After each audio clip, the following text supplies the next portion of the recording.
बिस्मिल्लाहिर्रहमानिर्रहीम। अस्सलाम वालेकुम।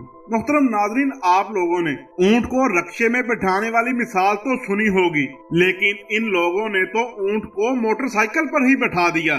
जरा ये वीडियो मुलाहिजा कीजिए।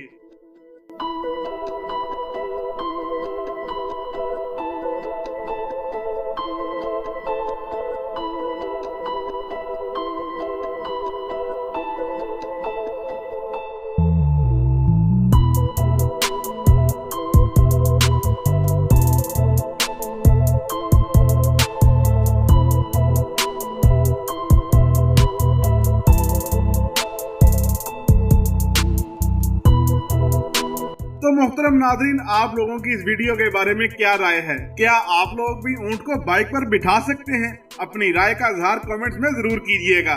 मिलते हैं किसी अगली वीडियो में, तब तक के लिए अल्लाह हाफिज।